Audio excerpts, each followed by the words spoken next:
This is not gossip. This is not a rumor recycled for clicks. This is the kind of revelation that shatters reputations and forces the industry to look itself in the mirror. Because what Funky Dineva just revealed about Mendeecees Harris and Tamar Braxton has fans sitting in stunned silence, asking one terrifying question. How long did everyone know, and why did nobody speak up? It started like any other live stream. Laughs, shade, casual chatter. And then the tone shifted. Funky leaned in, dropped his voice, and said the words that froze the chat instantly. Y'all don't know how that man really treated Tamar. What followed wasn't tea. It was an exposure. Allegations of emotional manipulation. Controlling behavior. Gaslighting so deep it allegedly rewired how Tamar saw herself at her most fragile moment. And according to Funky, this wasn't a secret. This was an open secret. One the entire love hip-hop universe allegedly chose to protect. Fans are now spiraling, replaying old interviews, resurfacing cryptic quotes, and connecting dots that suddenly make Tamar's public breakdowns feel painfully different. This wasn't chaos for attention. This was a pain with witnesses. Pain that allegedly got buried to preserve a redemption arc and a brand. Social media is already in meltdown mode. Clips are going viral by the second. Timelines are being rebuilt. And the most disturbing part.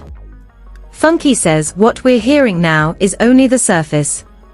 Because once you hear what allegedly happened when the cameras were off, when the texts went cold, and when Tamar realized she had been discarded emotionally, there's no going back.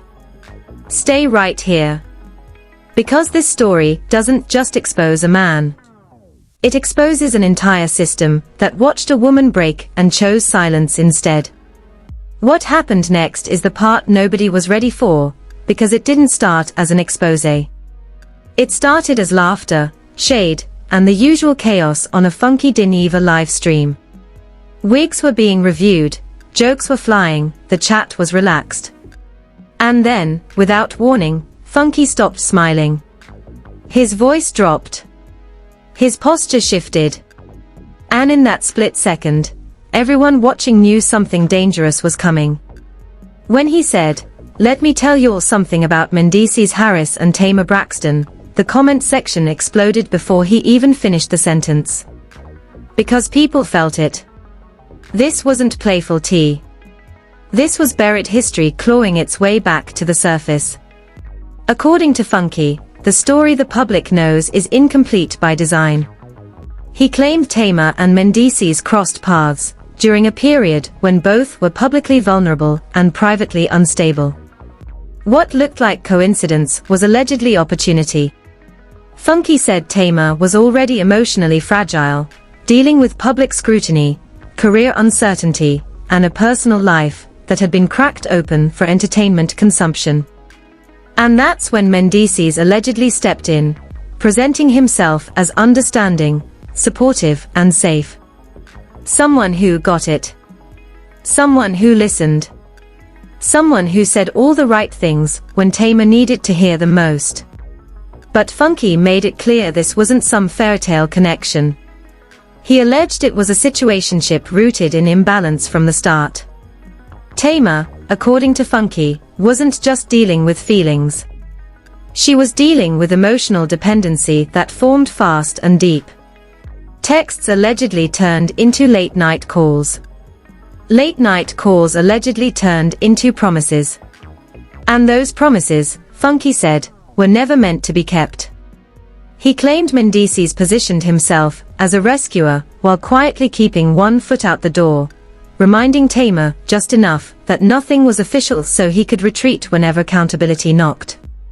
The most disturbing part wasn't the alleged connection itself. It was what happened after Tamar began expressing real emotion. Funky claimed the energy shifted the moment Tamar stopped being convenient. Suddenly, the same man who was allegedly comforting her began accusing her of being too emotional, too much, and unstable. Funky described it as classic emotional whiplash. One day reassurance. The next day withdrawal. One moment warmth. The next silence. And silence, Funky emphasized, was the weapon. As this allegedly played out, the world saw none of it. On camera, Mendeecees was being framed as a man on a redemption arc: growth, family, responsibility.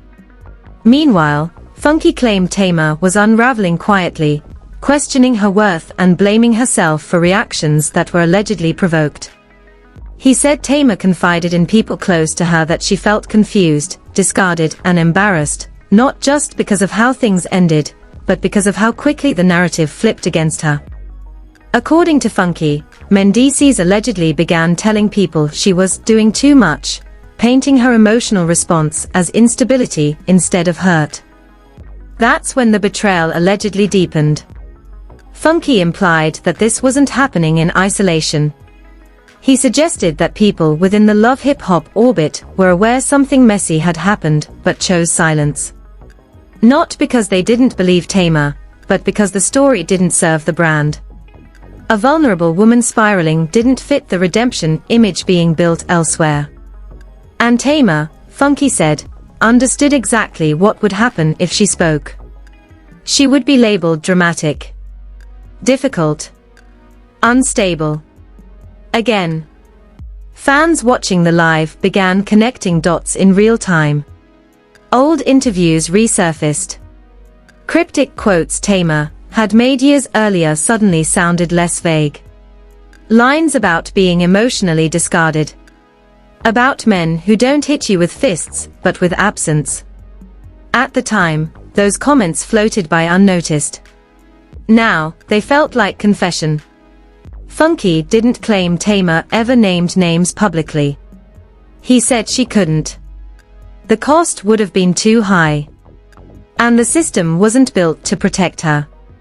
Then Funky dropped the detail that shifted the entire mood.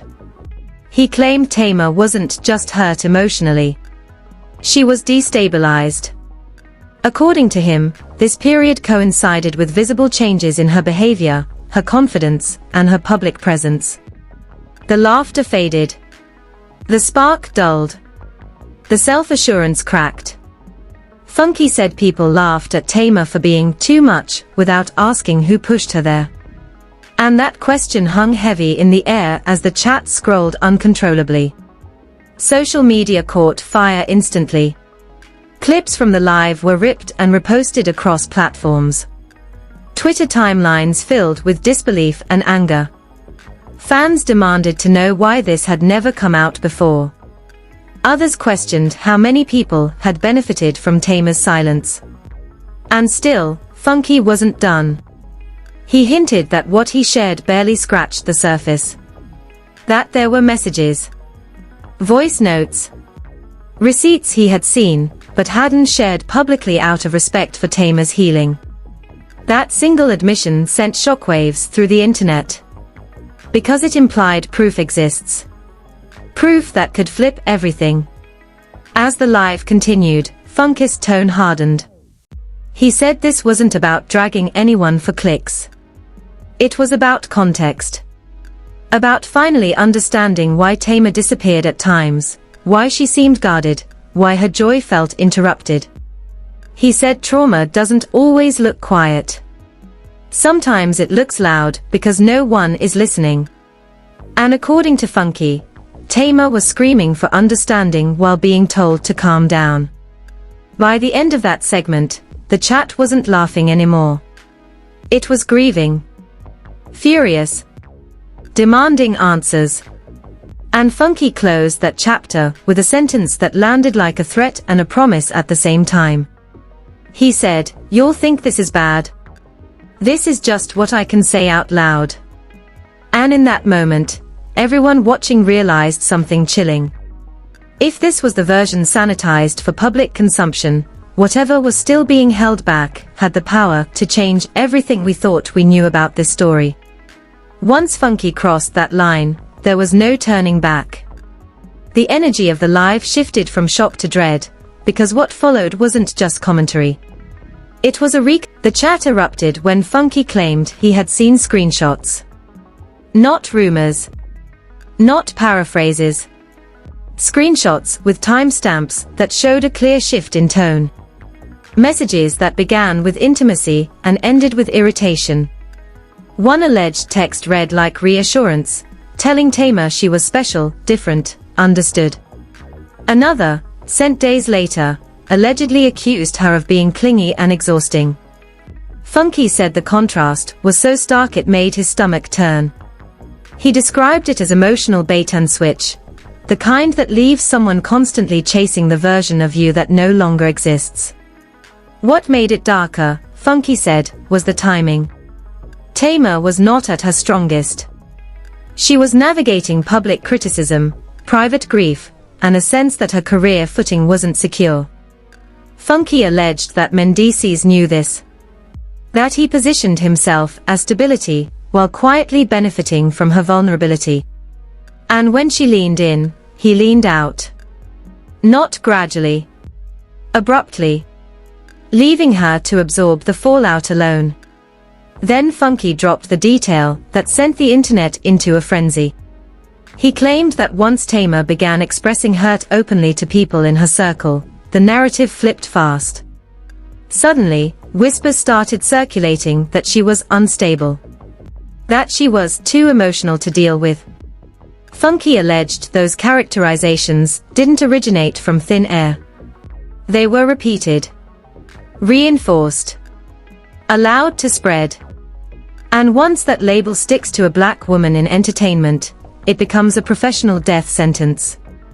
As this was allegedly happening, Love Hip Hop continued rolling forward with a redemption storyline that left no room for complications.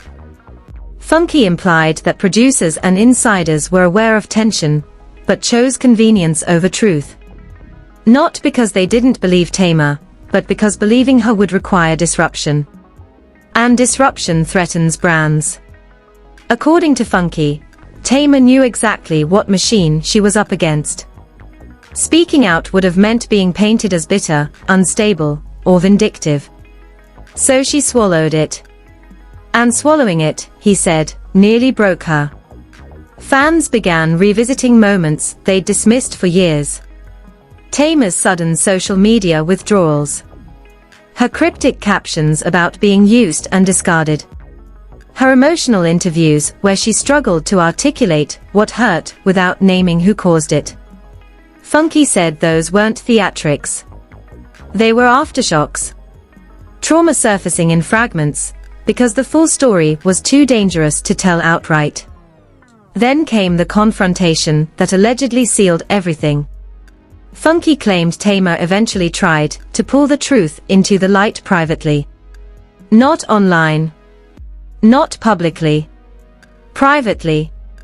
According to him, that attempt was met with cold indifference. The response wasn't accountability. It was dismissal. A confirmation that whatever had happened would never be acknowledged openly.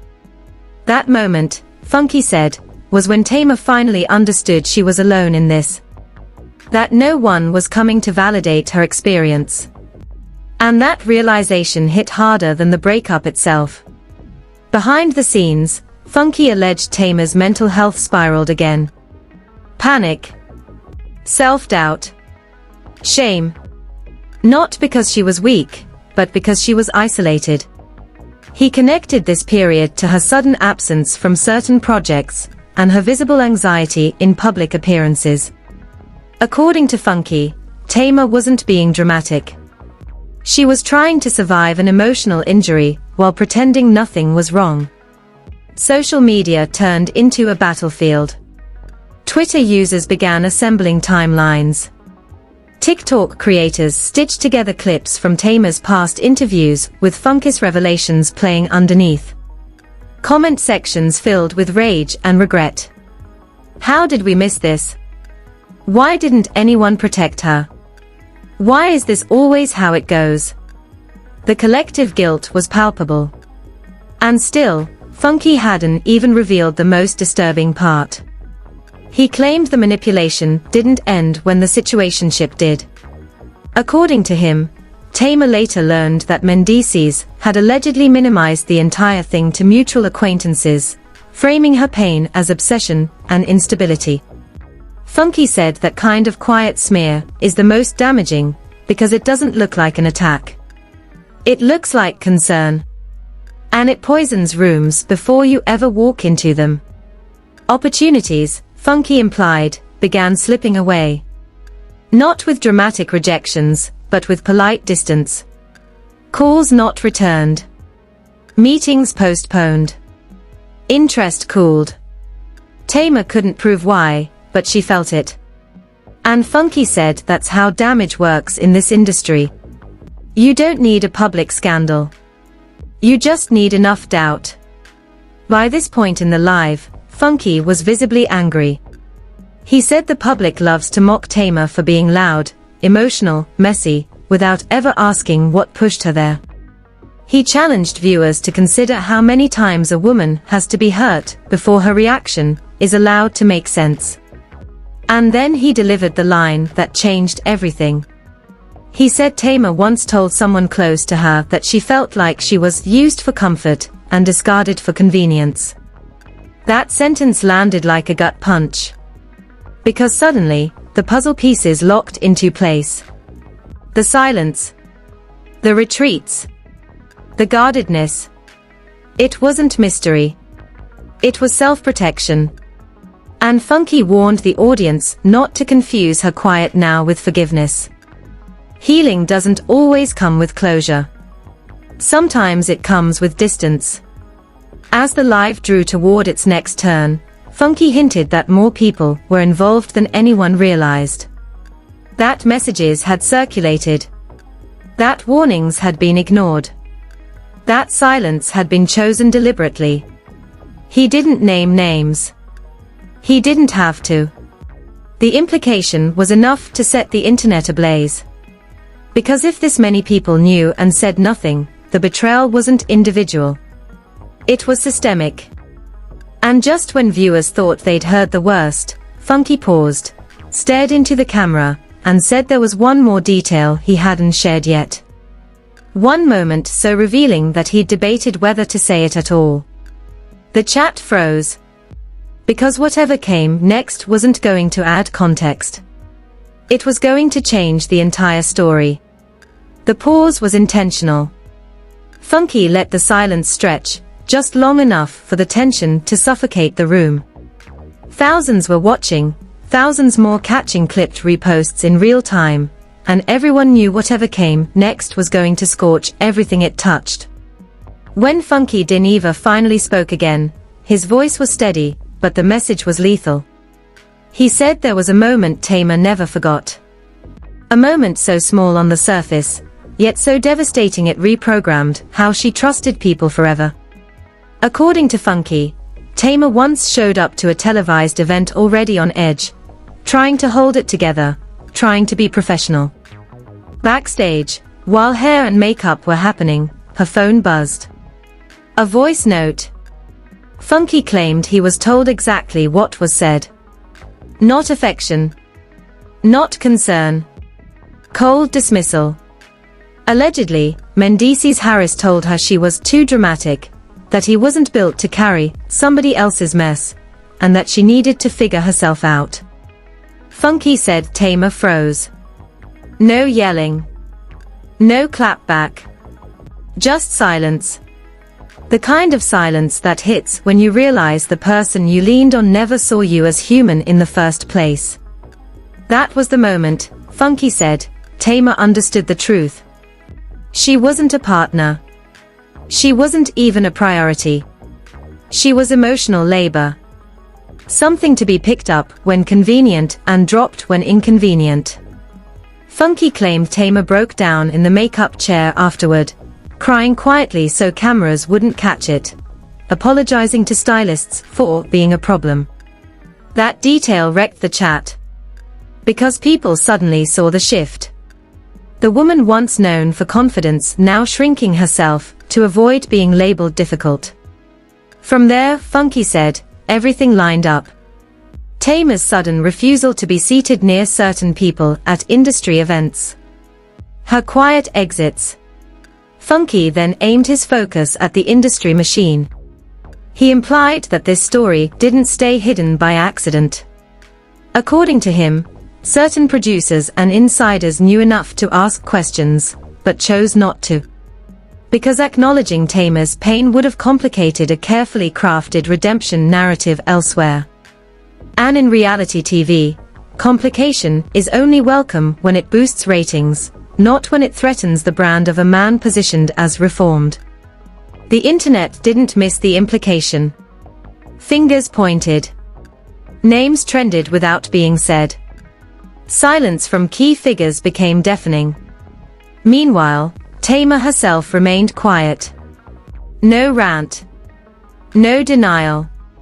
No confirmation. And that silence spoke louder than anything Funky could say. Fans noticed she liked a post that read, "You don't owe your truth to people who benefited from your silence."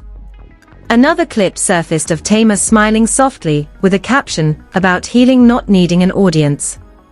It felt like confirmation without confrontation. As pressure mounted, old love hip-hop clips resurfaced, showing moments where Mendeecees dismissed women's feelings casually, minimized emotional conversations, and redirected accountability. What once seemed like editing choices now looked like patterns. Viewers started asking how many times they'd been entertained by behavior that should have been questioned. How many women had been labeled too much, so a man could remain comfortable. Insiders then began to whisper. Anonymous emails hit blogs. A former production assistant claimed Tamar had nearly signed onto a project that would have put her in close proximity to Mendeecees again, but backed out last minute after panic attacks. A makeup artist alleged Tamar once requested not to be seated near him at an awards show, saying she would leave if forced. Each story alone was ignorable. Together, they formed a map of avoidance rooted in trauma. By now, the tide had turned completely. The narrative that once protected Mendeecees was cracking. Sponsors were rumored to be nervous. Appearances quietly questioned. And still, there was no statement. No defense. Just absence. Funky said that silence might be strategic, but it was also telling. Because when someone has nothing to hide, they don't let the story burn this long without water. Funky closed his revelation with a line that felt like an indictment of the entire system. He said Tamar didn't stay silent because she was weak. She stayed silent because she knew exactly how black women are treated when they speak about emotional harm. She knew she'd be mocked, doubted, and dismissed. And she chose peace over spectacle. The problem, Funky said, is that her peace came at the cost of her being misunderstood for years. Now, the world is finally catching up. Not because Tamar screamed louder, but because someone else finally said what she couldn't. And as the dust settles, one thing is painfully clear. This wasn't a messy fling. This was emotional damage hidden behind silence, branding, and selective storytelling. And once the truth hits like this, there's no putting it back in the box. Because people don't forget when a mask slips. And this one didn't just slip. It shattered. If you're still watching right now, understand this. You didn't just hear gossip, you witnessed a truth that was never supposed to travel this far. Stories like this don't surface unless the silence finally breaks, and once it does, everything changes. The industry is watching. The blogs are circling. And the next move, the next reaction, the next accidental leak could flip this entire narrative overnight. So don't sit back like this doesn't affect you. Hit like right now if even one detail made your stomach drop, because that reaction is proof this story matters. Drop a comment and say what everyone else is thinking but scared to type, because silence is exactly how this kind of pain gets buried again. Every comment pushes this conversation forward and makes it harder for the truth to be ignored. And if you're not subscribed, this is where you lose the plot. Because when the next update lands, and it will, it won't be gentle, and it won't wait for you to catch up. It'll hit fast, trend faster, and suddenly everyone will be pretending they saw it coming. Subscribing isn't just support. It's staying ahead of a story that's still unfolding in real time. Turn notifications on. Stay locked in. Because this isn't cooling down, it's cracking open. And the next chapter might be the one nobody can walk back from.